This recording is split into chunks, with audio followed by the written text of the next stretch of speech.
حضرت سیدنا عبیداللہ بن عمر قواریری رحمۃ اللہ تعالی علیہ سے منقول ہے، ارشاد فرماتے ہیں میں نے ہمیشہ عشاء کی نماز با جماعت ادا کی، مگر ایک مرتبہ میری عشاء کی جماعت فوت ہو گئی ہے۔ نماز نہیں چھوٹی، وقت نہیں نکلا، جماعت چھوٹ گئی ہے۔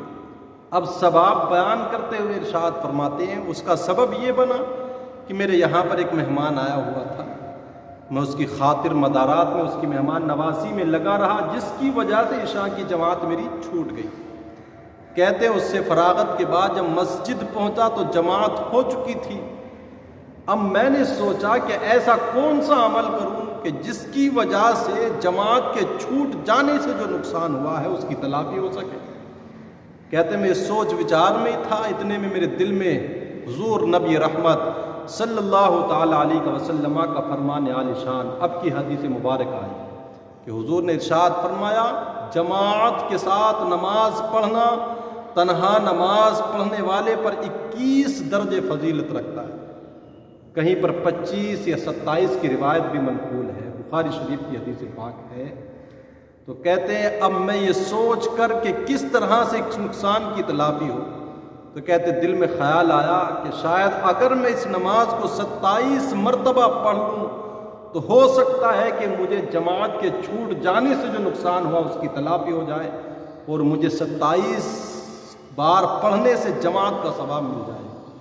کہتے ہیں کہ میں نے 27 مرتبہ وہ نماز پڑھی تنہا، اور اس کے بعد میری نیند نے مجھے آ لیا، آنکھ لگ گئی۔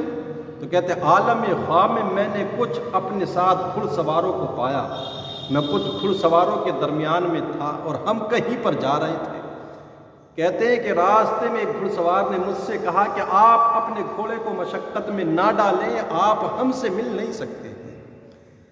کہتے جب اس نے کہا نا کہ آپ ہم سے مل نہیں سکتے، تو میں نے پھر اس سے پوچھا میں آپ لوگوں کے ساتھ کیوں نہیں مل سکتا؟ تو اس گھڑ سوار نے کہا اس لیے کہ ہم نے عشاء کی نماز جماعت کے ساتھ ادا کی ہے اور آپ نے بغیر جماعت کے پڑھی ہے۔ 27 بار پڑھ بھی چکے تھے لیکن اس کے باوجود بھی وہ ثواب حاصل نہیں ہو سکا۔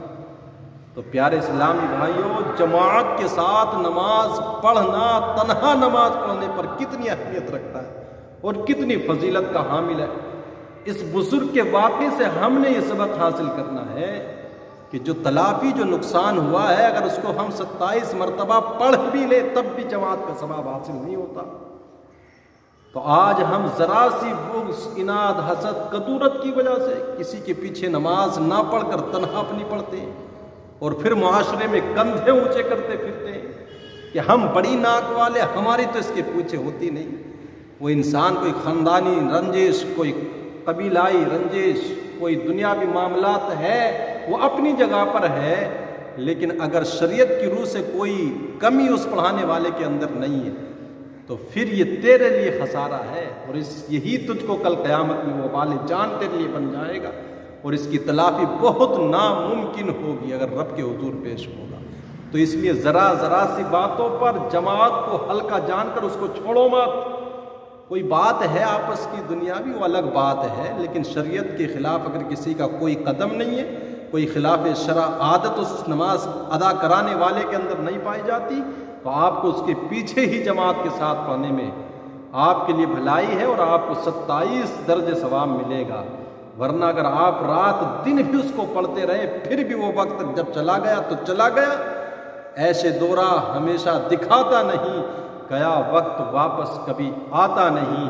اس لیے کوشش کر جماعت کے ساتھ ادا کر۔ اگر تجھ کو مسجد میں آنا میسر ہے، اپنی مونچھوں کو تاؤ دے کر، اپنی بغض اور انا کی وجہ سے، حسد کینے کی وجہ سے، کسی دوسرے کو ہلکا جان کر نماز کی اہمیت کو نہ بھولا۔